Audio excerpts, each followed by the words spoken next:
Hi friends, welcome back to tasty recipes. ఈరోజు మనం ఏ పండుగకైనా సింపుల్గా త్వరగా రెడీ అయిపోయే నిమ్మకాయ పులిహోర ఎలా తయారు చేసుకోవచ్చో చూద్దాం. నిమ్మకాయ పులిహోర తయారు చేయడం కోసం ముందుగా రైస్ని ప్రిపేర్ చేసుకుని ఉంచుకోవాలి. మనం రెగ్యులర్గా రోజు ఏ విధంగా అయితే రైస్ని ఉడికించుకుంటామో అదే విధంగా రైస్ని ఉడికించుకోవాలి. ఇప్పుడు 1 కప్పు రైస్, మామూలు బియ్యం తీసుకుని ఉడికించుకున్న రైస్ ఇది. దానికోసం 2 గరిటెల వరకు నూనెని తీసుకోవాలి. ఈ నూనెలో 1/2 టీ స్పూన్ వరకు పసుపు వేసుకుని బాగా మిక్స్ చేసుకోవాలి. పసుపు ఉండలు లేకుండా నూనెలోకి బాగా కలిసేలాగా కలుపుకుని కొంచెం కొంచెంగా ఈ రైస్లోకి వేసుకుని బాగా కలుపుకోవాలి.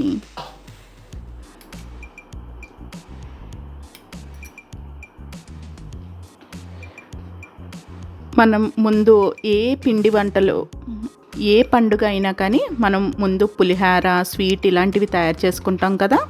మనకి పండుగలప్పుడు ఎప్పుడు కూడా ఎక్కువ పని ఉన్నట్టుగా ఉంటుంది. అలాంటప్పుడు మనం ఇలాంటి నిమ్మకాయ పులిహోర లాంటివి చేసుకుంటే చాలా త్వరగా అయిపోతుంది.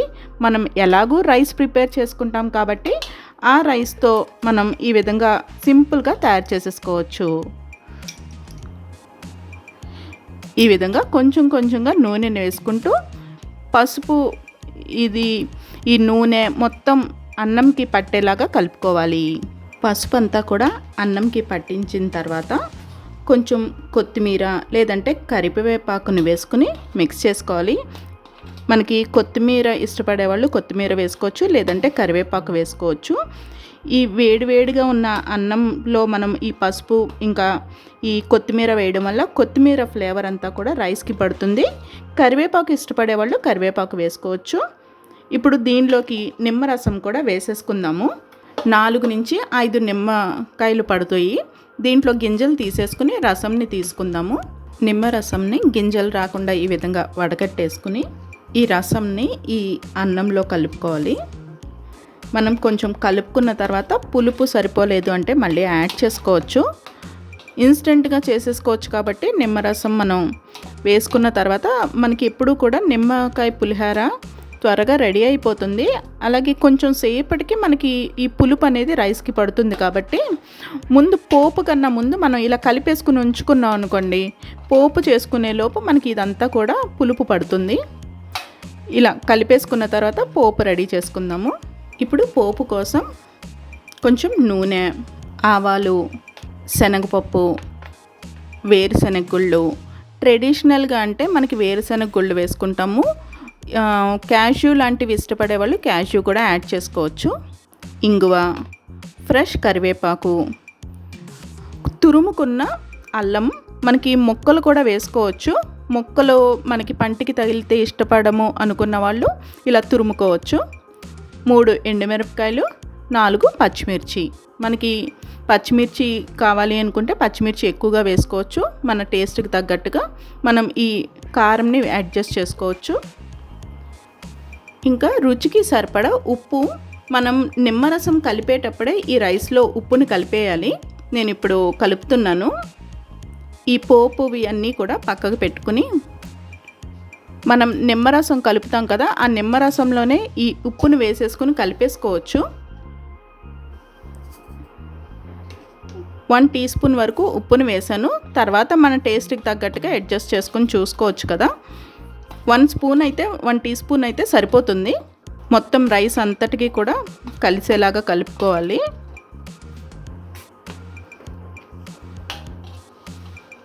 ఇప్పుడు పోపు వేసుకుందాము. ఇప్పుడు పోపు కోసం ప్యాన్ పెట్టుకుని దానిలో 2 టీ స్పూన్ల వరకు నూనెని వేసుకోవాలి. నూనె కాగిన తర్వాత ఒకసారి కొన్ని ఆవాలు వేసుకొని చూసిన తర్వాత మనకి ఇలా చిటపటలాడుతున్నట్టు అనిపించినట్టయితే 1 టీ స్పూన్ ఆవాలు, 1 టీ స్పూన్ శనగపప్పు. మనకి ఆయిల్ బాగానే కాగిపోయింది కాబట్టి వెంటనే శనగపప్పు ఇంకా వేరుశనగ గుళ్ళు, ఎండుమిర్చి,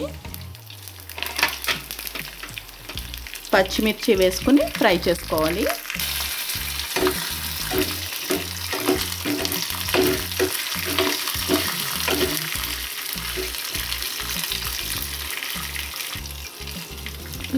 కొంచెం వేగిన తర్వాత వేరుశనగ గుళ్ళు కొంచెం నూనెలో వేయించినప్పుడు మనకి ఇలా తొక్క సపరేట్ అవుతున్నట్టుగా కనిపించద్దు కదా, అప్పుడు అల్లం తురుము ఇంకా కొంచెం ఇంగువ.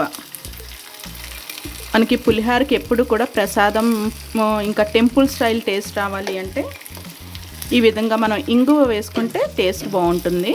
మనకి టెంపుల్ స్టైల్ పులిహోర అంటారు కదా, అలా రావాలి అంటే మనం ఇంగువ స్కిప్ చేయకుండా వేసుకున్నట్టయితే మనకి ఆ టేస్ట్ వస్తుంది. ఈ పోపు వేగి మనకి కలర్ చేంజ్ అవుతున్నట్టుగా ఉంటుంది కదా, చూసారు కదా, మీకు ఈ పప్పులు చూసినట్టయితే కలర్ చేంజ్ అవుతుంది. ఇలా కలర్ చేంజ్ అవుతున్నప్పుడు కరివేపాకు వేసుకున్నట్టయితే కరివేపాకు మనకి ఈ పప్పులు వేడిగా ఉంటాయి కదా, అవి కొంచెం చల్లదనం ఈ కరివేపాకులో ఉన్న తేమ వల్ల మనకి పోపు మాడిపోకుండా ఉంటుంది.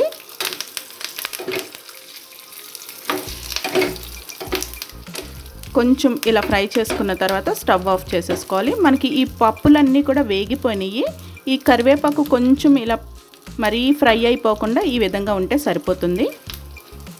ఇప్పుడు ఈ పోపుని మనం రైస్ని రెడీ చేసుకున్నాం కదా, పులిహోర రైస్ దాంట్లో వేసేసుకోవాలి.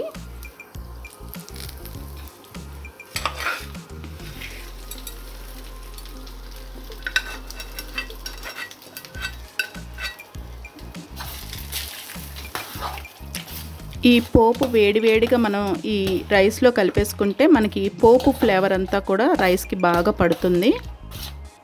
మనకి రైస్ ఉడకడం మాత్రమే ఒక పావుగంట పడుతుంది, కానీ మిగిలినవి ఇదంతా ప్రిపరేషన్ చాలా త్వరగా అయిపోతుంది.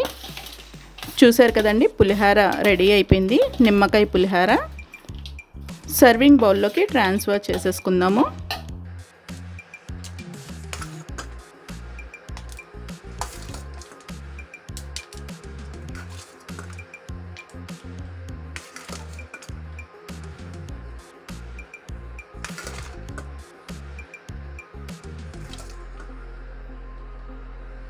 చూసారు కదండి, టేస్టీ అండ్ సింపుల్ నిమ్మకాయ పులిహోర రెడీ అయిపోయింది.